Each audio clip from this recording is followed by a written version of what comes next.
giving you the real from A to Z surrounding the Dallas Cowboys. News, updates, rumors, transactions, takes, and more. So strap up, Cowboys Nation, and start your day off with A to Z Sports. Live with Will Steele. 3, 2, 1. Here we go.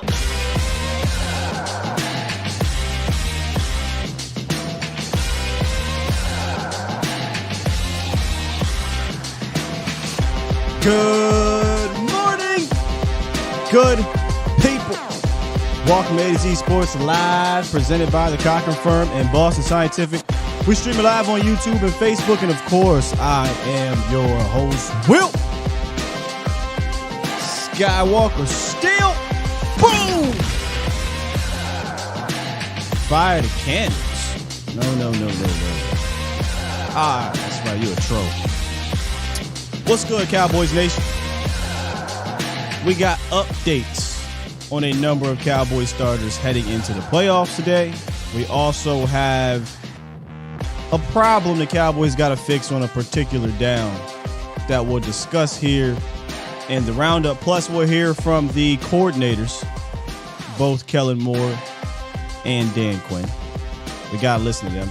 I think Quinn said a few things that I thought would be flipped on the other side of the ball, but we got some clarity on what's going on out there at cornerback, and we'll also hear from Kellen Moore, which, boy, it gets rough listening to him sometimes, just from a motivational standpoint. But he said some things in there that we'll point out as well. Plus, we'll have a final other guy segment of the regular season. I want to point out a couple standouts from that game on Sunday. A miserable game, but there were a few standouts that we should still detail here, man. But what's good? Bomb Squad, the real Bomb Squad. Bomb Squad! Not whoever the troll guy is. We're not going to let them disturb our peace, man. The little bit of peace that we try to hold on to here on A to Z Sports Dallas. What's up with y'all, man? Look, I didn't stay up and watch the whole entire national championship game yesterday, but shout out to the Georgia Bulldogs, back-to-back national champions. 65-7 is just crazy. I mean, you win back-to-back championships and you blow out a team in that nature, you know. I'm trying to see what that be like. I'm trying to see what that be like, Cowboys Nation. Feel me? Not just winning the championship, winning back-to-back, but blowing them out, man. I'm trying to see what that be like right there. Look, One day, man. One day we get there. Hopefully we can start that process this week. And because the Cowboys are playing on Monday, I was trying to figure out how I want to navigate this week. We could go straight to the Tampa Bay Buccaneers, but we'll be talking about them an extra day. So I think we're going to move forward with them and do a regular scheduled program Wednesday, Thursday, Friday, and talk a little bit more about it on Monday, Cowboys Nation. So if that's cool with y'all, let's go ahead, get into this roundup, and let's have this conversation. If y'all want to call into the show, you can, 351-999-3787. I know a lot of people didn't get a chance to get in yesterday. Long day. We're out on site. So if you want to call back in and express your frustrations from the weekend, you still can do that. But we got a lot to talk about, so let's do it. It's time! It's time! It's time! It's time! It's time! It is time for. It's time for the morning roundup. Round 'em up, boys. Hey. Yo. Hey, the bull who's in here trolling. Look, bro. It's kind of corny. I'm more than welcome to have some conversations about football with you, but what is this? Don't you got something better to do, man? Hey, Deron Bland. Good news on our young up-and-coming guy that we got here. McCarthy says that, not McCarthy, I'm sorry. According to sources close to the situation, per Michael Gelkin, it appears to be no concern about his status moving forward. He is expected to be fine for next Monday's playoff game in Tampa, and a person familiar with the situation has said. So, good news on Bland. Looks like they just kept him out as precaution. Same, I think, with Jaron Kearse. We'll know to what extent tomorrow once the injury report comes out. But Bland absolutely needed to play for this Cowboys defense to find some type of rhythm, and we will hear that word a little bit later. But he's not the only one. Also, a few key players McCarthy feels very optimistic about. In fact, one of the players I was a bit surprised. LVE, obviously, Jonathan Hankins, and Tyler Biadasz, he said he feels very optimistic about. Quote, I feel good about them. They look very positive today, so we'll see where they are Wednesday. But their arrow is pointing up. Huh. Okay. We'll see about Tyler Biadasz. That's the only one there. But the other two, I think, are very important for this defense to get back to what they can be when they're clicking. And that's one of the best in the National Football League.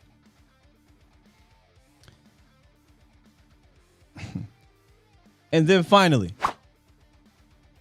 this is the down that has become a problem down, a problematic down. And I used to have a problematic button.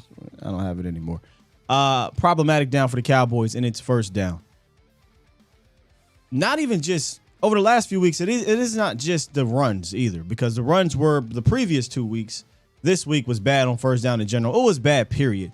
But Dallas has averaged an NFL worst 2.5 yards on first down plays the past 2 games. And if you extend it to the past 3 games, it's still not up there. And the only reason why it would be up there was because the passing was more of a success prior to Sunday. 1.7 yards per carry and 3.2 yards per drop back over the last 2 weeks. Kellen Moore discussed some of these things in his presser. And again, I hate to use this term at this point in the season about feeling weird, but that is not great. We talked about first down being important, second down being important, so you're not getting a third and longs and whatnot. But fool me once, shame on you. Fool me twice. Seriously, this feels like it's a trend now. And we'll get to breaking down the specific matchups against Tampa Bay, but we're focusing on this team at this current moment before we get to that matchup. And first and second downs have not been friendly to the Cowboys. And moving forward, if that doesn't get better, I just don't know how this offense finds said rhythm. And it was Devin White, if I can go back here real quick to the roundup. If you guys remember in week 1, who said this? I'm sorry, that's Damone Clark. Who said this? Last year we learned that they really wasn't going to commit to the run game. And, the runs that they did, they was, going to try to get outside and not run into the interior. But most of the running game was quick game. A lot of curls, a lot of hitches, a lot of slants and stuff. So we kind of knew that going in, so we was able to attack it. What did y'all see on Sunday? What did y'all see on Sunday? A lot of curls, a lot of hitches, some slants. And the question became, and we made it a joke yesterday on Vacha's show, man, we holding back for the playoffs. We're holding back for the play. We're saving this and that for the playoffs. Tongue in cheek, right? Because there's no way they can come out there and run that same game plan against, in my opinion, a more seasoned defense, right? There's no way. No. Well, let's listen to Kellen right quick. He was asked that specific question, and let's hear what he has to say about that and a few other things. He talked about the first down situation, getting into better third down plays and more efficiency on the ground game as well. But here's Kellen Moore talking about, holding back and a few other things. Yeah, obviously really poor performance for us.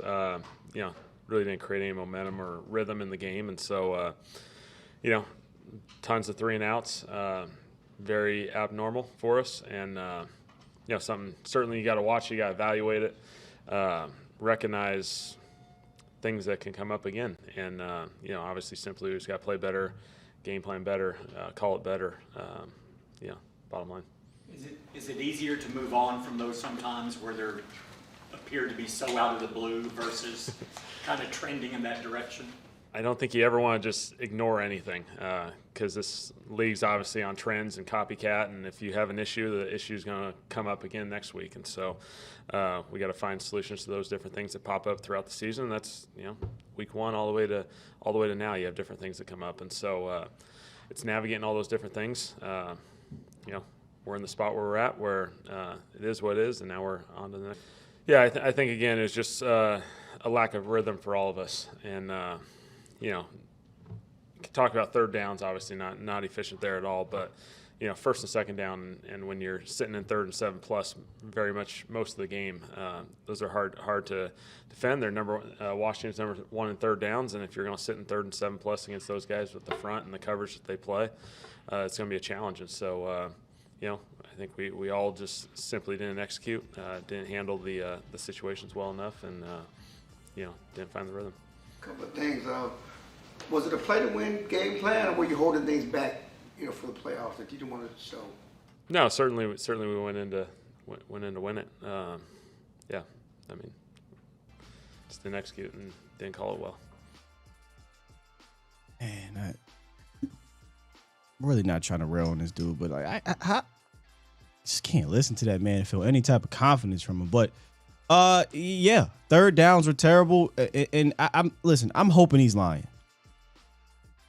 I'm hoping that he's lying about, we went in there with the game plan, not holding back.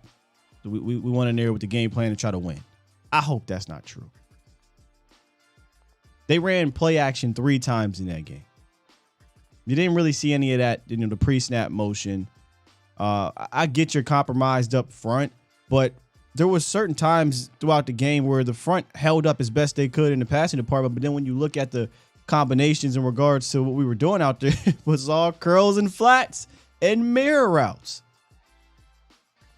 The one time the offense found any type of rhythm, and he talked about that, was the end of the half. And as Vach was doing his show yesterday, I was actually watching that last drive, and I thought you saw a more nuanced concept. You saw them be a little bit more aggressive downfield with the routes. And I understand that takes time, but the line held up during that time for the most part. Now, he did get out of a potential sack and got what should have been a first down. I thought that was a bad spot. But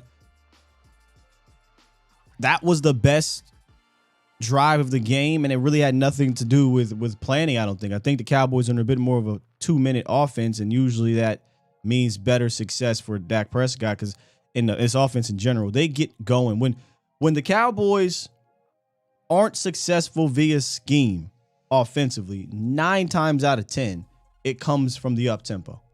It comes from getting on the ball, let's go. Dak kind of just getting to the line of scrimmage, calling things out, getting guys in the right spots, and we're going. You can't play a full game like that. But another thing that he brought up during the press conference was, well, how do you get your team out of a funk? That's something that we talked about yesterday. I kept saying, well, when your quarterback's pressing, when your offense is pressing, things aren't going great. What do you do to make things a little bit easier? And he brought up the rhythm. He brought up the tempo, and he brought up that drive. And I don't know if they decided to do that. I can't remember off the top of my head because it's different. You got to watch the broadcast to figure out if they're really going tempo or not. They don't really do that for the All-22. But I don't know how many times they went back to that.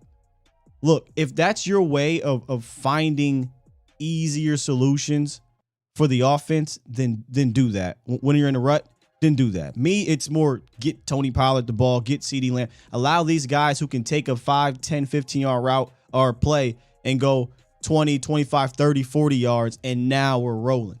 That's always been my answer.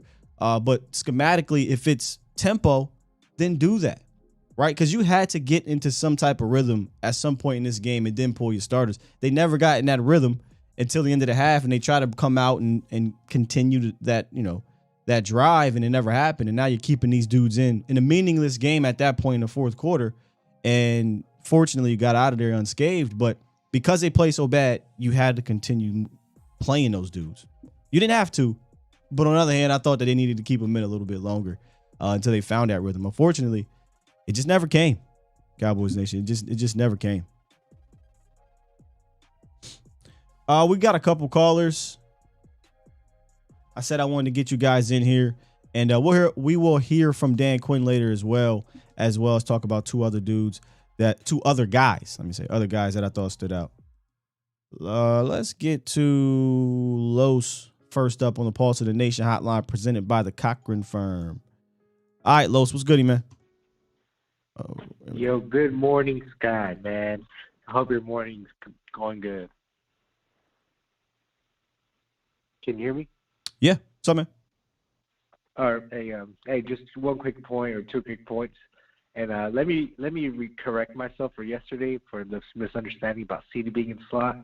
And like you said, Sky, the problem is not CD being in the slot.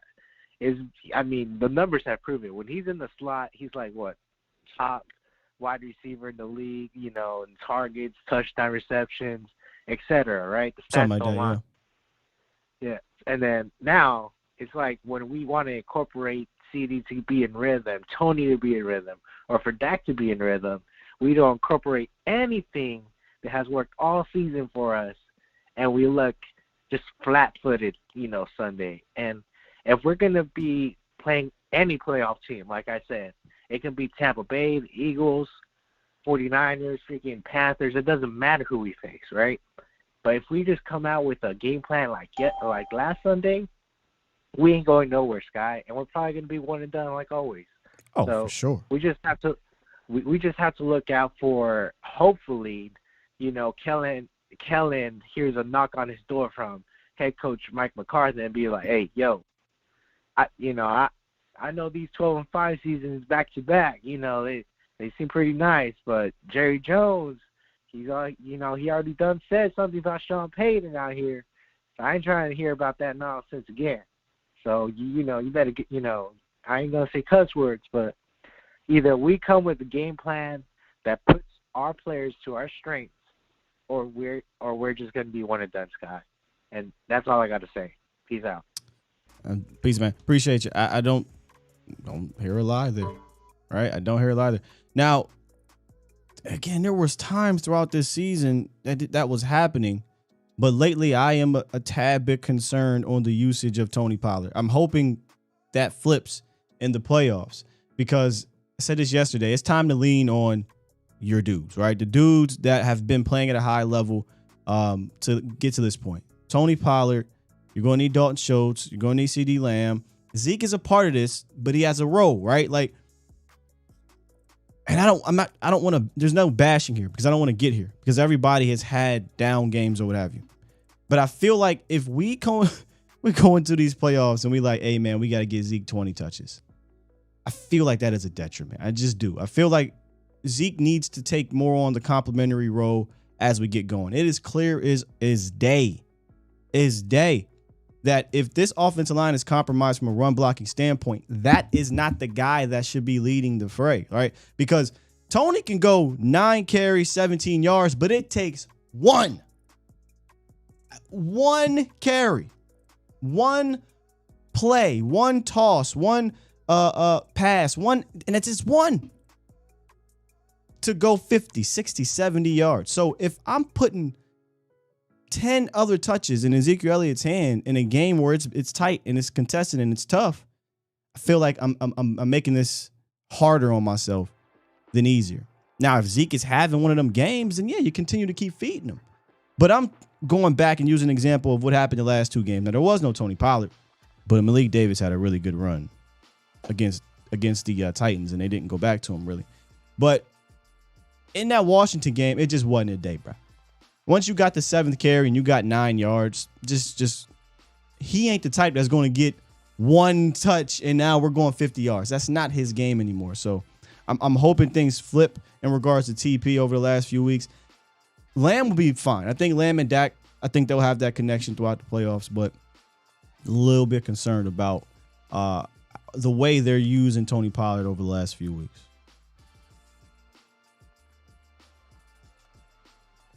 Uh, 979, what it do? Hello? Oh, we just gonna come back to mindset. Hello? Hello? You are live, sir. Sound like you outside though. Can you hear me? I can hear you, but Okay. All right. I just got a couple things about the offensive line nobody's talking about. Jason Peters should be playing right tackle. Look at the Texans game when Terrence Steele went out. He was inserted at right tackle, and Dak was able to go down the field. Now you get down to these games, and they got Jason Peters playing left tackle, and they moved Tyler Smith to the left guard, and that's ridiculous. Tyler Smith should still be playing left tackle, and Come on. Tyler Smith and Tyler Smith should hold down the left side. You should kick Jason Peters out to the right side. And also, you were right. There were no play action. There were no bubble screens. There was nothing imaginative about the offense, which makes me feel like they were holding stuff for the playoffs. Right. And I heard a couple comments to make me feel that way. Also, even Dan Quinn said it in his interview yesterday. Mike McCarthy alluded to it in his first press conference after the game. And him and Dan I'm gonna need you to land this plane, bro. You gotta land it. Final thought. All right. Well, yeah, I just think the offensive line, Jason Peters, needs to be playing right tackle or all right. guard. All right, brother. Appreciate you. Boy, you gotta figure out what's going on with your phone, man. That was rough. But I'll try to attack some of the things he said there. Jason Peters, right tackle. So Jason Peters was poor at right tackle against the Jaguars. I think that's why you see them rolling with the lineup they're rolling with.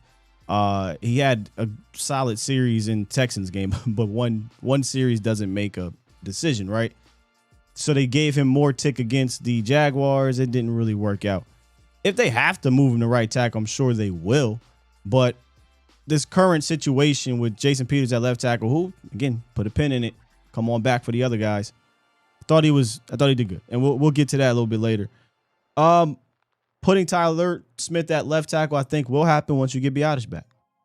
So it's all about Biotish. When Biotish comes back, I think they'll put McGovern back at left guard, Tyler Smith back at left tackle, and then maybe if you want to have the discussion of putting him in over Tyron Smith, but I don't really see a massive difference on that right side with Tyron or Jason.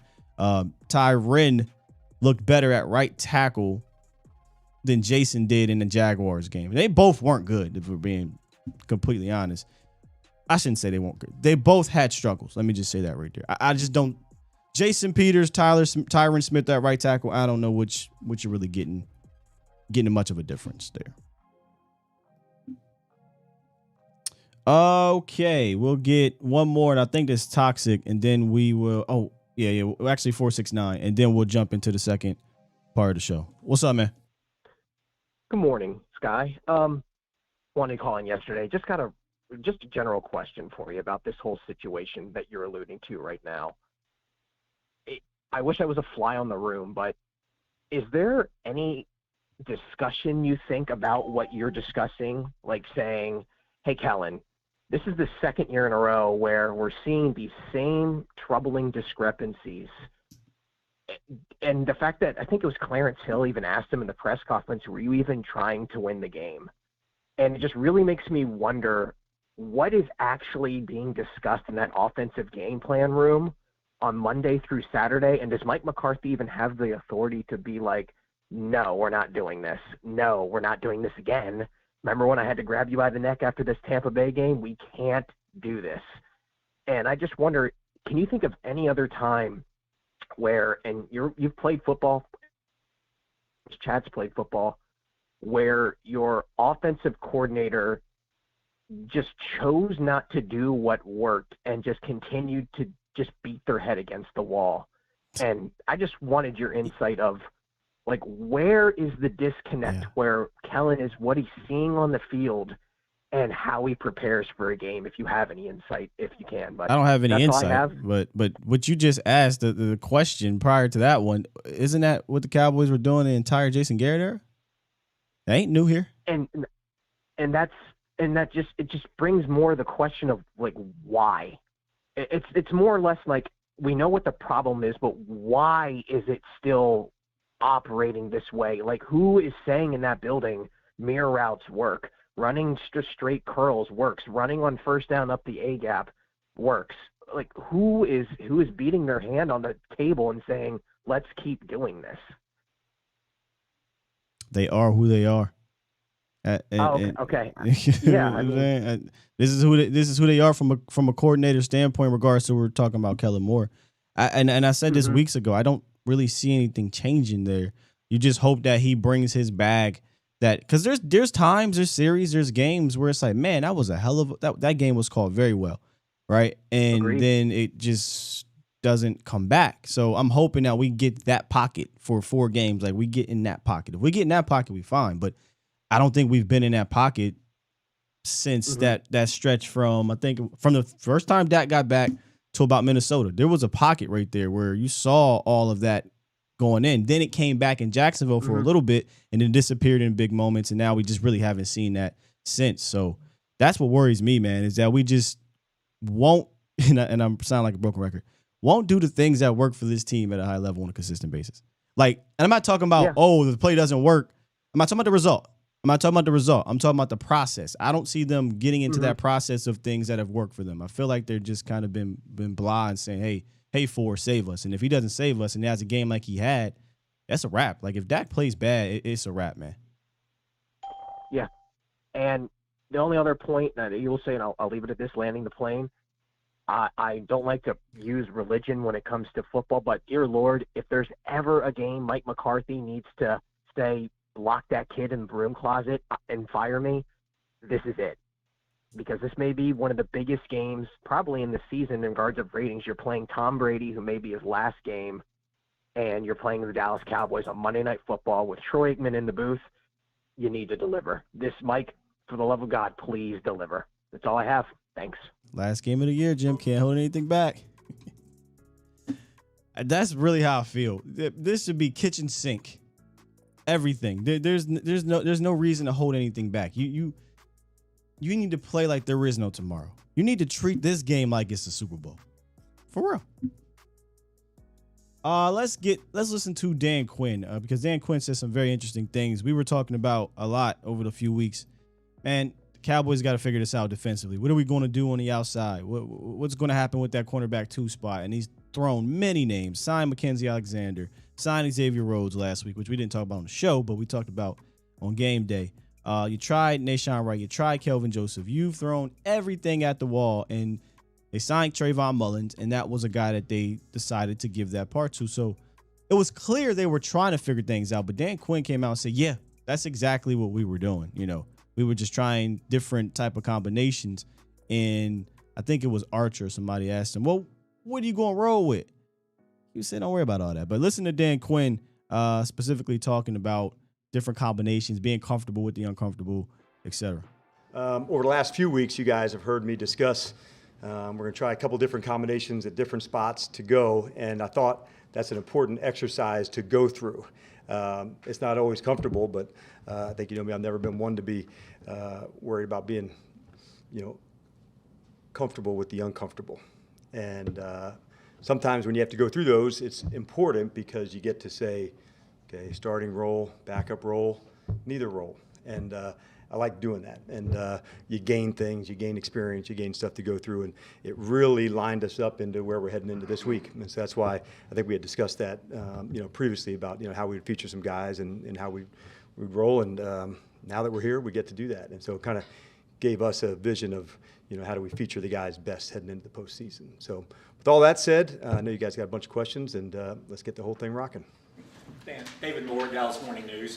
Now that you've had these 3 to 4 games here, where do you stand at that corner opposite of Trayvon as far as how comfortable you are with how you can manage that position? Yes, and I do. I felt like I said it was really important to go through different people, different combinations to how to go.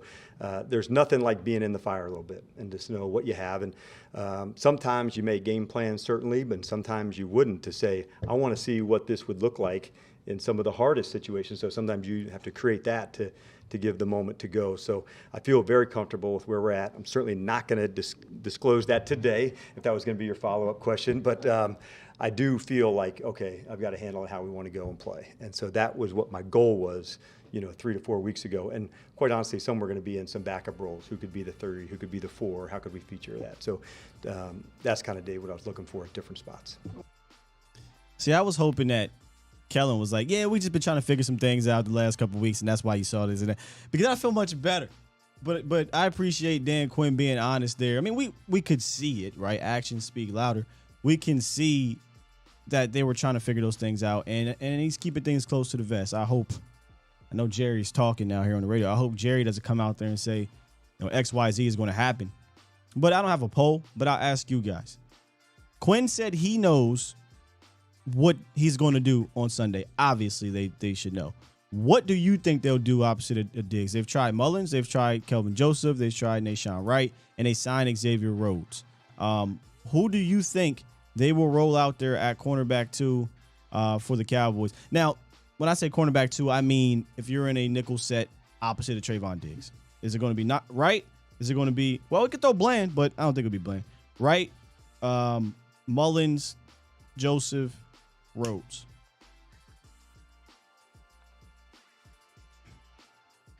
And then I'll tell you my answers. My answer.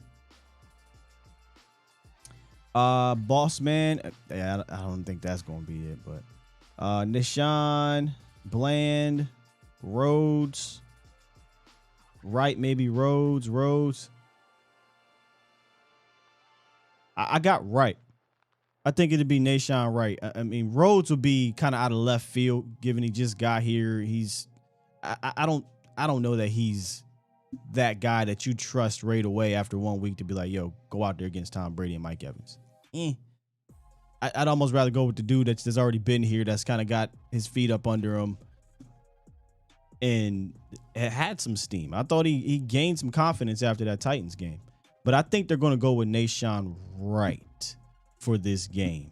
I do. And then if things go left, well, they'll try different things. But I got Wright. I think you'll have Mackenzie Alexander active. And here's why. If it starts getting weird, I think then they'll throw Deron Bland out there. Now Mackenzie Alexander has to come in and play the slot corner. Bland's good nickel, so we need a left corner. He is a good nickel, but he's also a good corner in general. He did some good things on the outside, man. I still would love to see him out there. I truly would. Maybe not this year because you kind of got to put him in this spot because you don't have anything else figured out, but maybe next year. Diggs, Wright, Bland, Rhodes, Joseph will be the actives in the opinion, says Professor O. How do you go back to Mullins, right? Diggs, Wright versus 1, 2, 3, 4, 5. Sounds about right. I think the only one is with Rhodes, right? Will they call him up? Will they call somebody else up? What about Mackenzie Alexander? I feel like you're playing with fire with no other nickel there. So maybe they call up Mackenzie instead. Maybe Rhodes is... Well, so if Rhodes... Here's the thing about this, Professor O, if I'm not mistaken. You can call up Rhodes without dealing with the roster spot, right? So they could go Diggs, Wright, Bland, Alexander, Joseph, and then call up Rhodes just to have that security at nickel. That's kind of what I would roll out there, just to be on the safe side in case something happens to Wright or happens to Bland. Oh, so Jerry talking. So he says wouldn't be surprised if Rhodes is active. So I'm glad he didn't say Rhodes is going to play, but Rhodes would be active. So that would be my call up. I think it'd be, you get 3 of them. Obviously, Rhodes hasn't had anyone. So now you get Rhodes to call up. Doesn't count against your practice squad. Doesn't count against your roster spot. And now you got maybe six corners. You got depth depth on the outside, and now you have depth on the interior. So I could see Rhodes being called up and Mackenzie. Is Mackenzie signed to the active roster? Yes, because Mackenzie's already on the roster, so you don't got to deal with that. What about Izzy? Izzy, I still think is safety, and he didn't, surprisingly, by the way, he was inactive last week.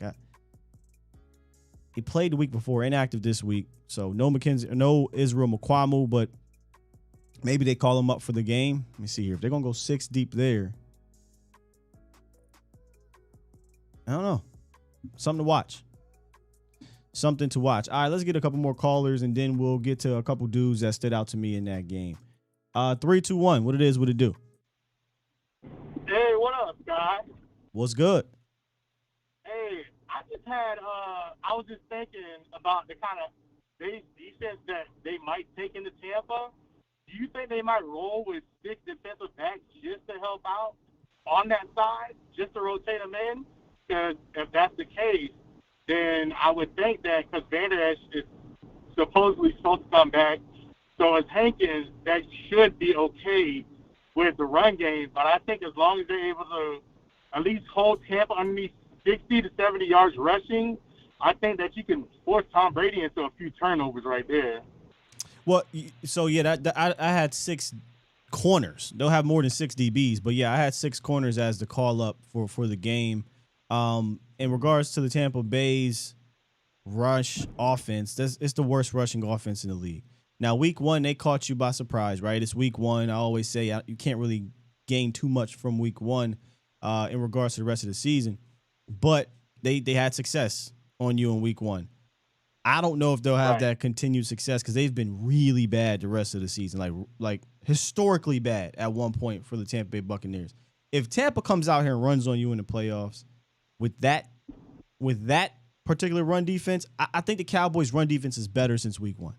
So I'm with you. I think they're going to hold up well enough, and it's going to be up to the pass rush and the coverage. So I don't know that you call up 6 to rotate. I think you call up 6 to protect yourself in case there's an injury or poor play. Okay, got you. And I was going to say also, if you're Dan Quinn, would you think about shadowing Godwin and Evans both and let the tight ends beat us? How do you shadow both? You only got one Trayvon Diggs. I mean, I know you got Diggs, but at the same time, Diggs he has let up a few big plays the last few weeks, and I'm not saying he's slacking off. No. What do you mean by shadow then? What are you talking about? Like have a play.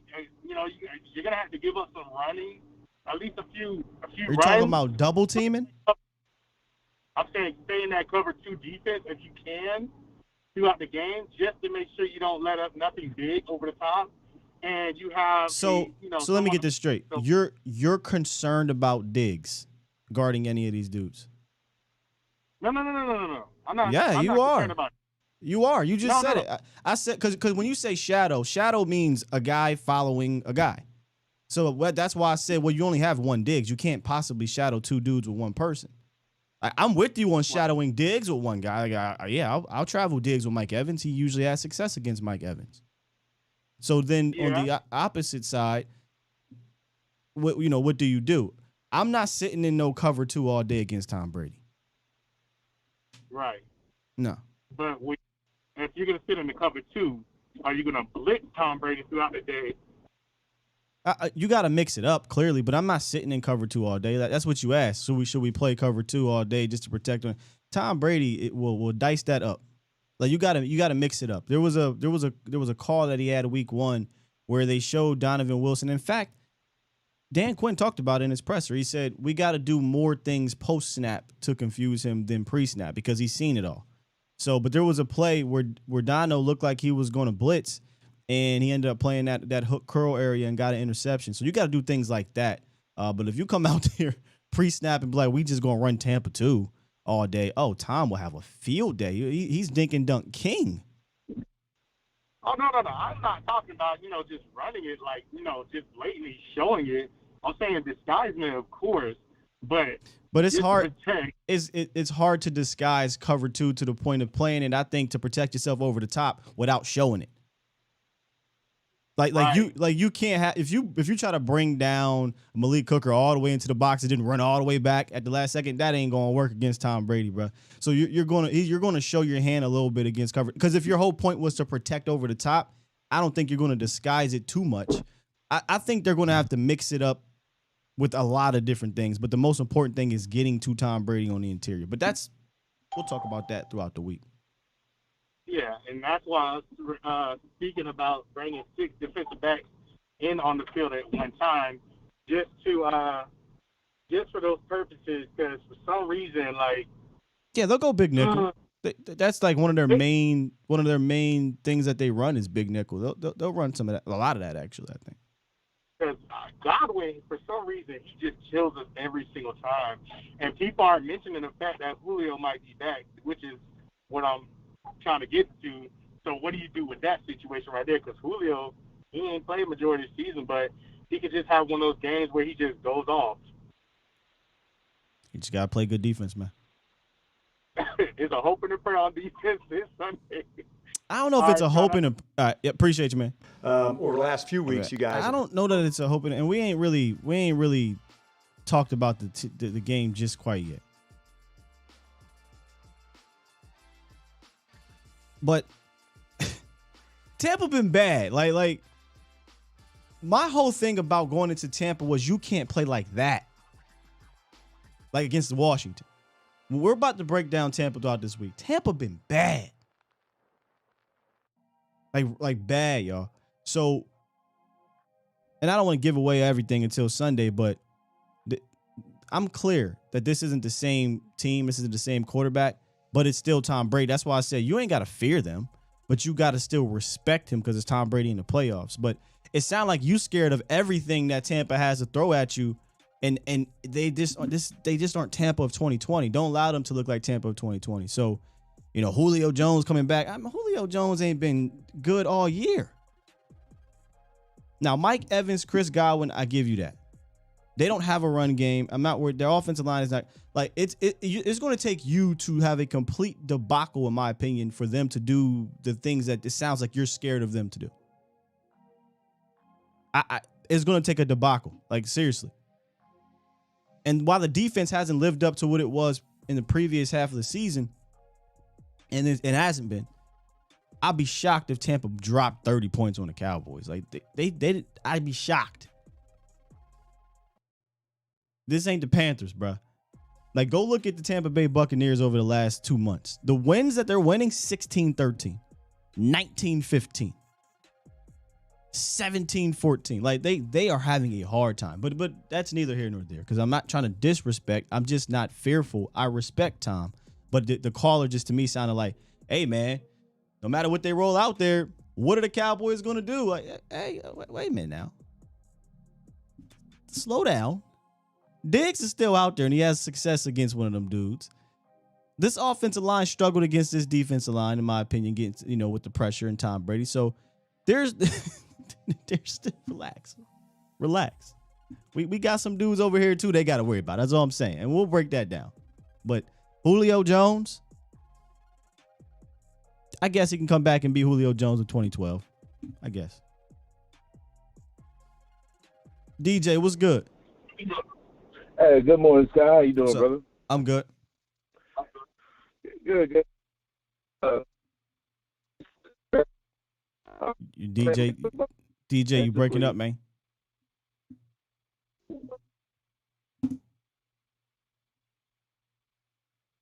DJ, we got to come back to you, brother. We got to come back to you. I think is this Mel? Big Sky, what up, bro? Can you hear me? Yep, I got you loud and What's clear. going on, boss man? What's up with you? Man, you got it.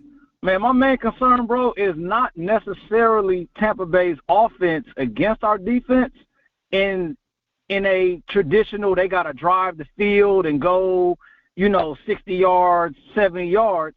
My biggest concern is the offense continuing to give them chances, short fields, and just more and more opportunities. We can't throw the ball away.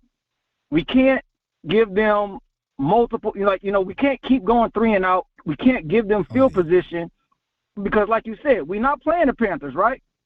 No, I was saying he's not playing the Panthers. That's what I was, because that was their best offensive outing, the 3 bombs to Mike Evans. Got you. But also on our side, we're not playing the Panthers. So we're not playing against, I don't even know who the quarterback is over there, Sam Darnold, or, some of these lesser guys. We're not playing against those guys. So, although you are 100% correct, Tampa's offense has been bad, and Tom has not been the QB that we all kind of have him as in our mind, but he's still good enough to take advantage of opportunities. And that's kind of the thing that concerns me, man. Yeah, I mean, still Tom Brady. That's why I said you don't have to fear him like this is 2007, but I do think you have to respect him. I thought they had success against Tom in week 1. Now, that defense was a bit different, right? Here's the thing about it, how different. Yeah, you had AB and everything like that, but you also didn't have a Jonathan Hankins. You didn't have Damone Clark at that point in time. Your run defense wasn't good. I think your run defense is much better now. I think Hankins is going to be a factor in. I think Dan Quinn. I ain't saying Dan Quinn has a better.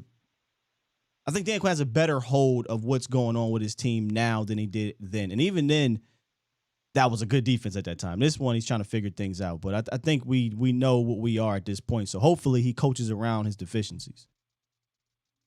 Man, the other thing, I 100%, man. The other thing that I'm a little bit concerned with is how fresh is Micah right now?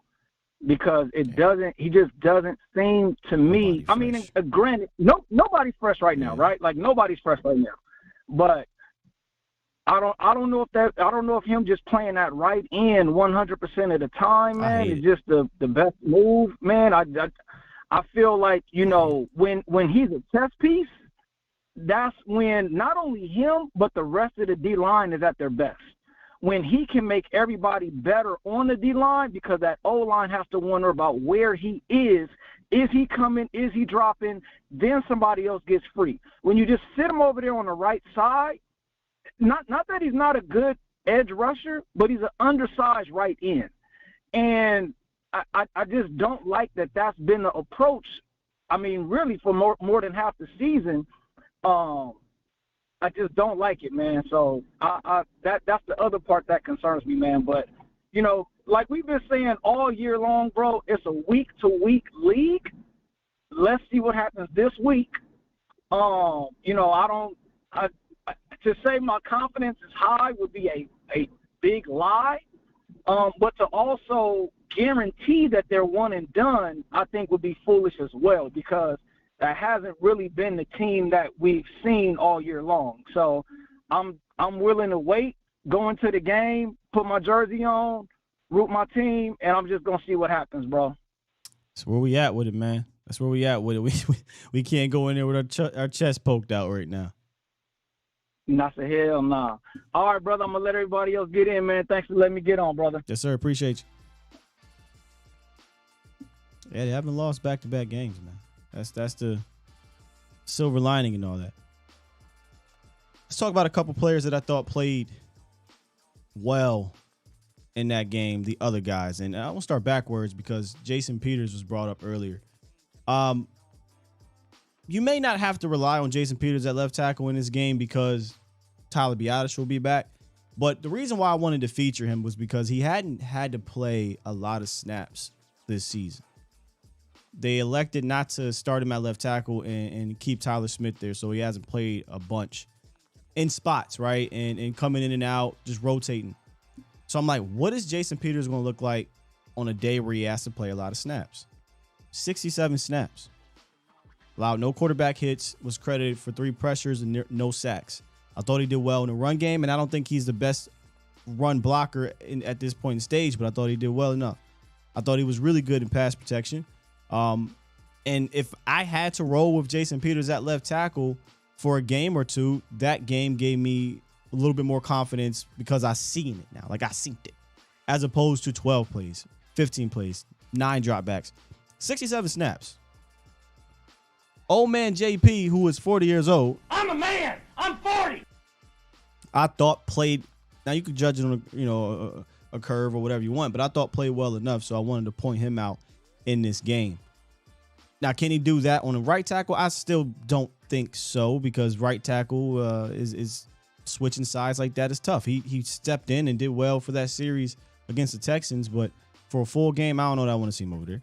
Not without playing a full game. Mike McCarthy talked about Tyron Smith and still figuring out over there, and he used the old expression of you try wiping your ass with the other hand. Like that's.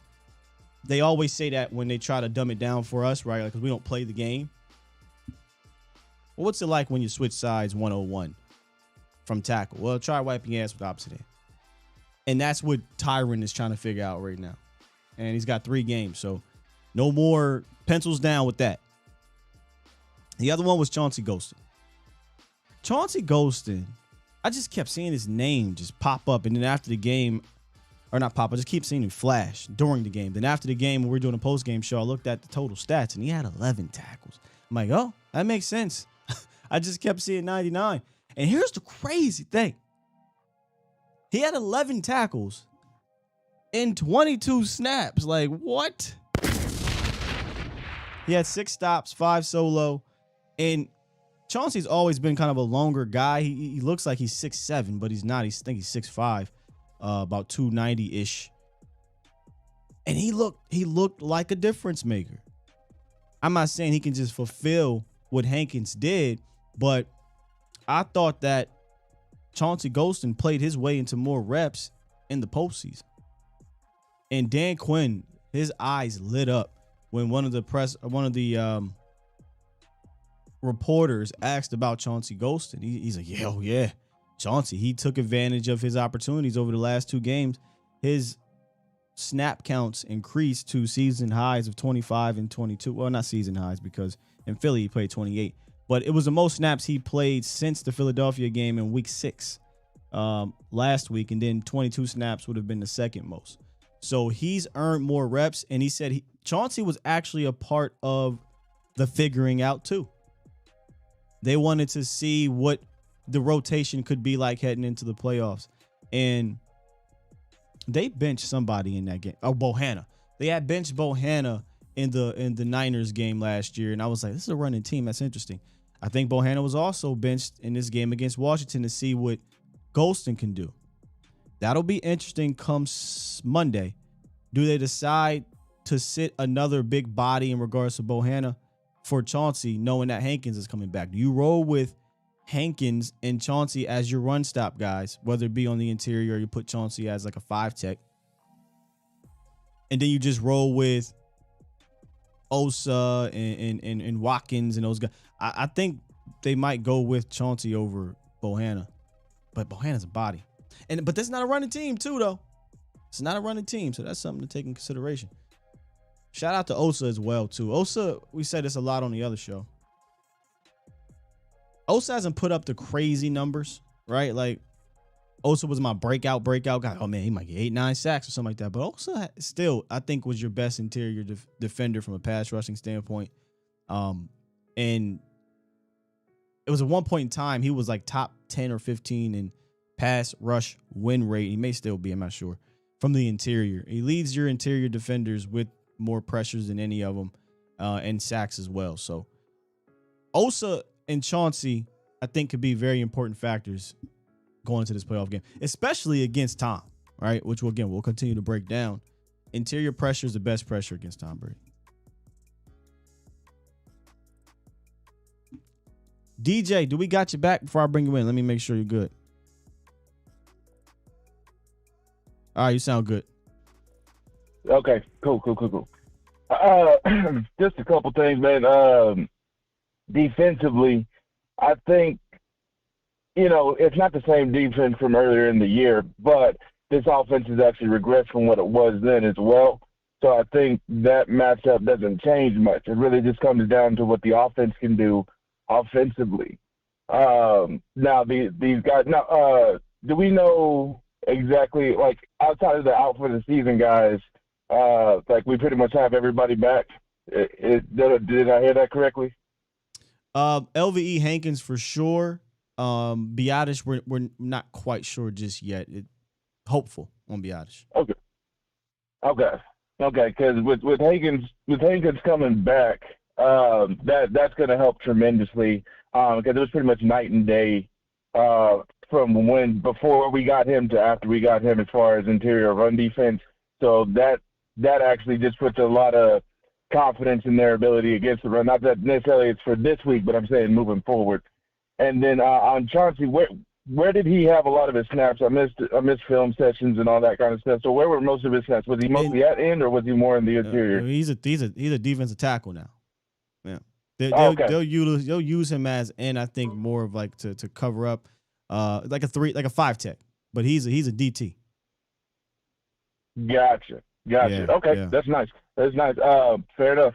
And my last thing, and I'll let you go, brother, is like y'all were talking about yesterday about how they're saving plays for the playoffs. I know y'all were doing it, in a sarcastic way, but it's funny because I believe I accidentally started that narrative because remember they're Jekyll and Hyde this year, as they have been in spots, but they were even more so last year.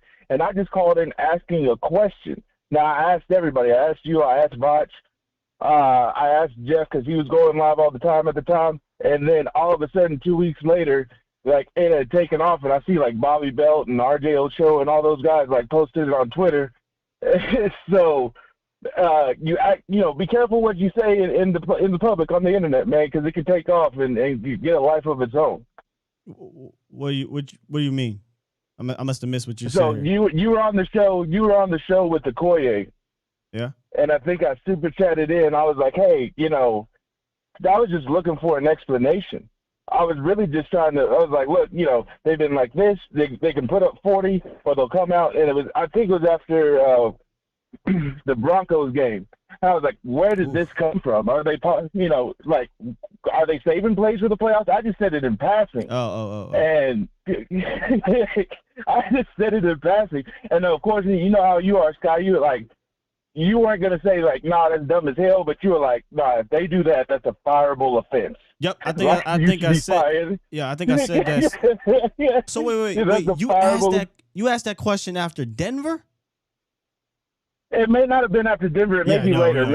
I'm not good with time. Yeah, because Denver was week 9 or something. It was very early in the season. It was later. It was later in the season. It had to be like the last 4 games or something like that. Because I remember the conversation with Okoye. We were kind of leading up to that show. I was like, no way.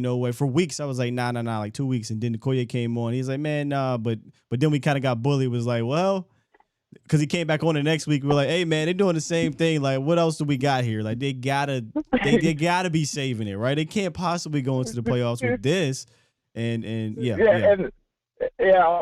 just asked it in passing, man, but I made the mistake of asking it everywhere, and then it just took off, and I was like, wow, like this was not a serious question. Of course, you can't do that, but yeah, it's the thing now it's a bit. Appreciate you, DJ.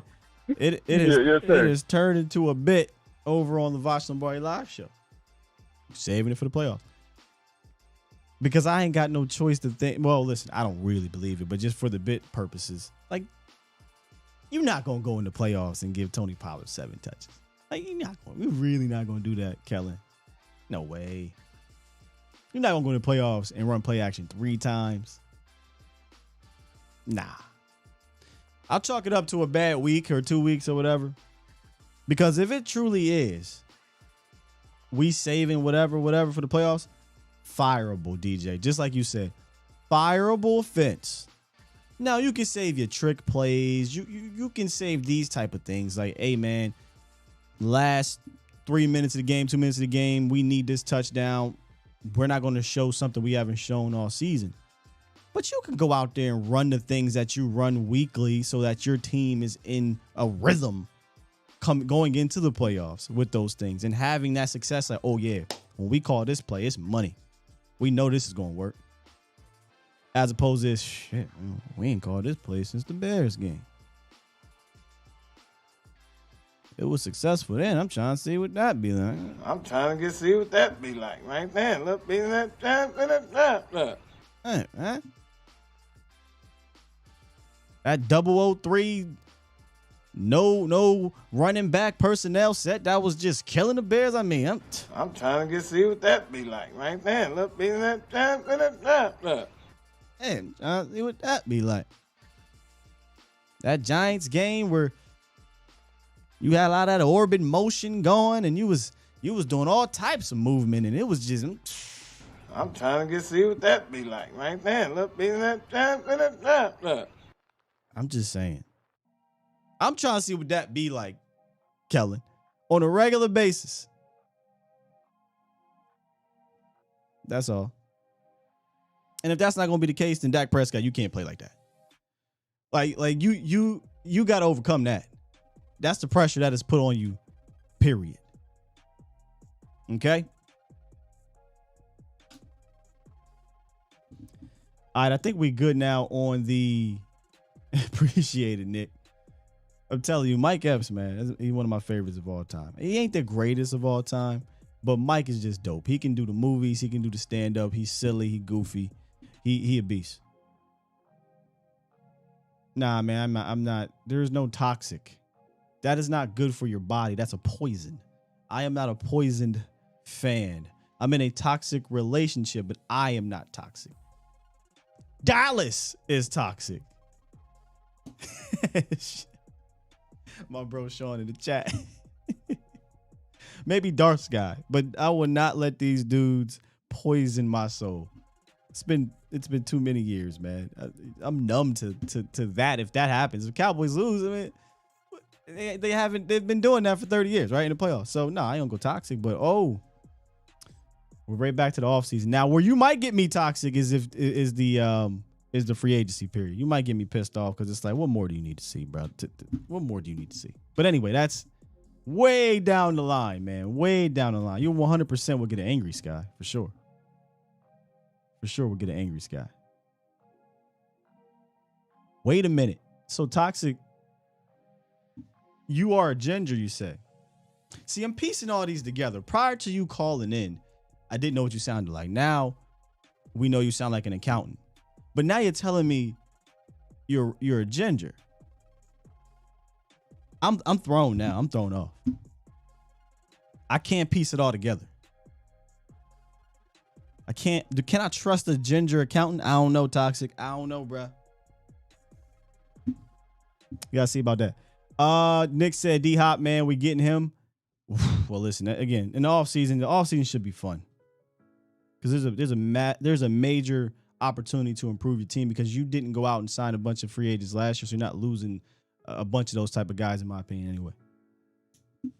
He said you can't. Ed Sheeran or Andy Dalton. Facts.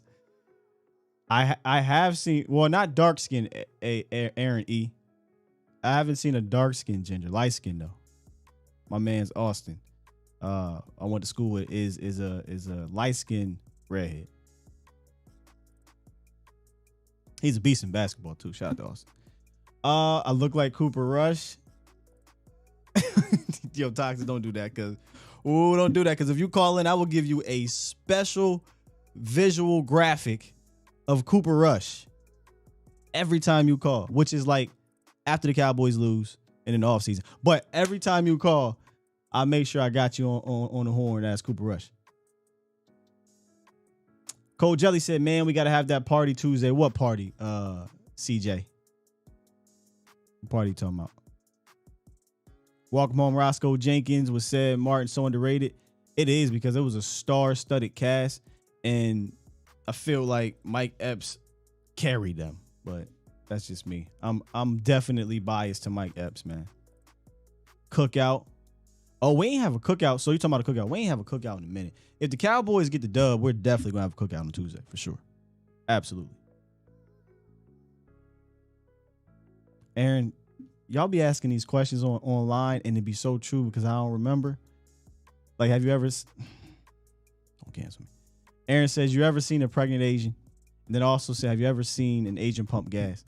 I promise you, when somebody said that and I started thinking, I'm like, yo, I have not seen an Asian pump gas before. This is crazy. How do y'all know this? Like, what's going on in the world? Mike Epps in film more than stage.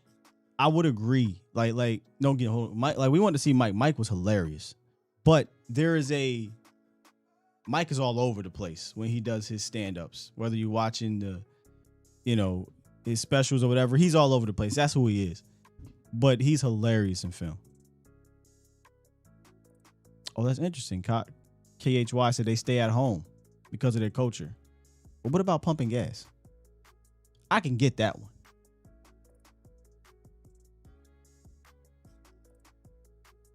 Of course they exist, but I don't see them. L said, I've seen a pregnant Asian woman pumping gas. I live in Washington State. Well, you're better than me. I live in Texas and I ain't seen it. All right, Cowboys Nation. Good stuff today. Let me go to the super chats. I know I probably missed a few. Let me get up out of here. We going far left now. Let's see here. Today is the 10th.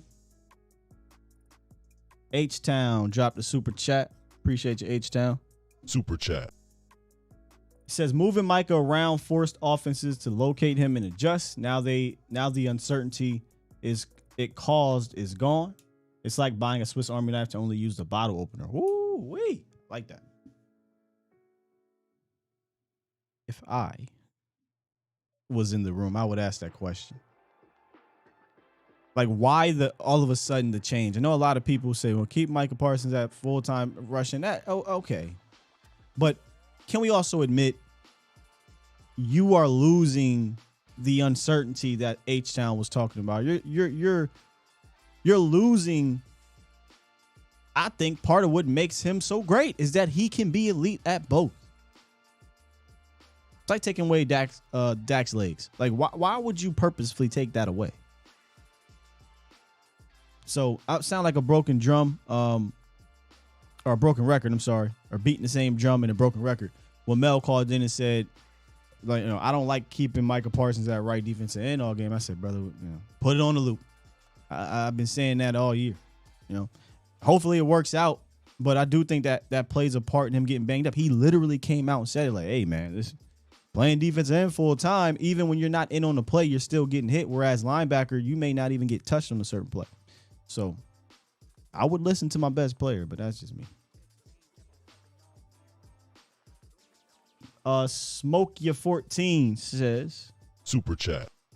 I like to see Izzy try out at cornerback. I'm just saying. Yeah, I think we could give it a shot in the offseason. I think all the experimenting is done. Pencils down, right? There's no more experimenting. That's a wrap.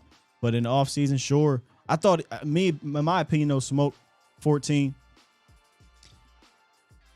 I thought Izzy was gaining some steam as a safety. So I would actually go into next year and say, I want to see Izzy compete against Malik Hooker. I know that sounds crazy and we'll get to all the, like, not awards, but we'll get to the superlatives after the season. But Malik was my guy that, hey, I thought Malik might lead the team in interceptions because he plays the free safety role. We can go get some picks. I think he has 3. But I would definitely say, hey, Izzy, Malik, let's battle. Because he was doing some good things at safety. So I don't know how y'all feel about that, but I'll be down for that. B Bird dropped one and said, we don't have the structure to make Kellen Moore do anything. Super chat. Oh, it's gonna be interesting what they do. All right. Now, Toxic Tom, you want to see me go? I don't want to be poisoned.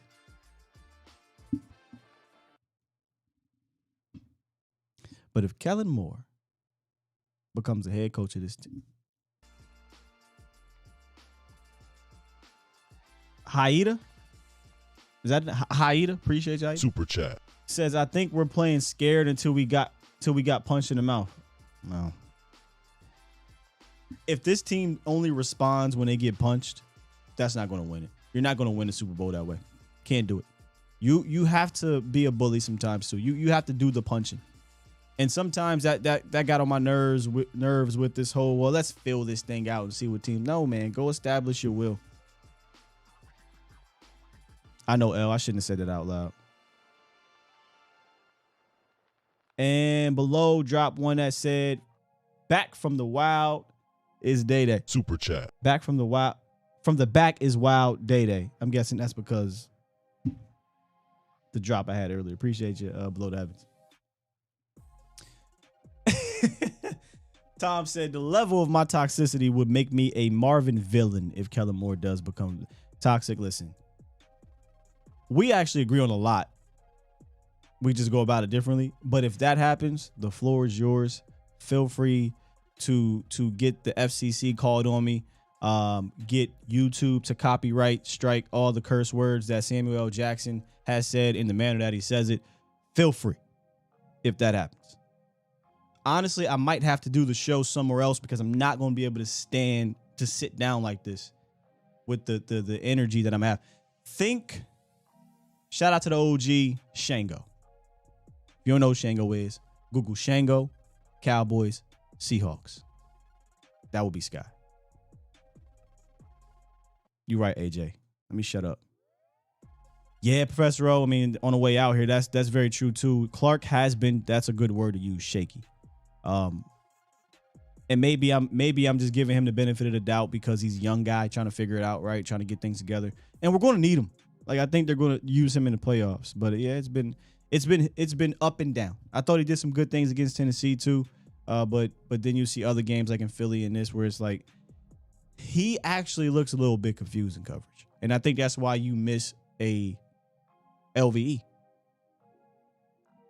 I will praise LVE's coverage all day tomorrow because I thought he was doing well in coverage. And then he started to come along in the run game as well. So appreciate you, L, dropping $2 on the way out.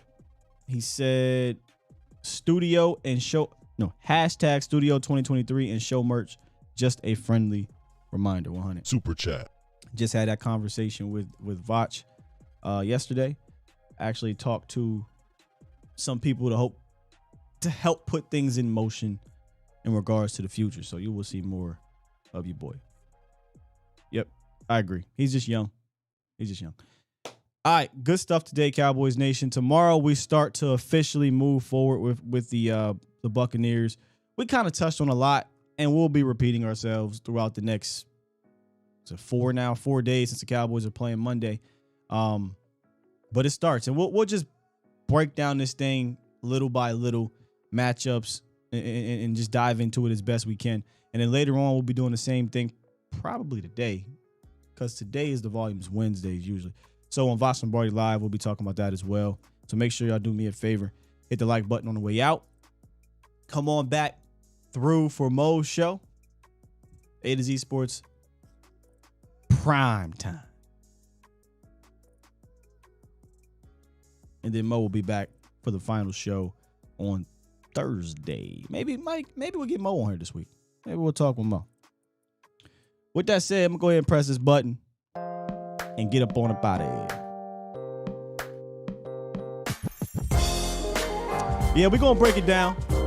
Keystone. I'm going to probably listen to or watch Tampa play the last couple weeks.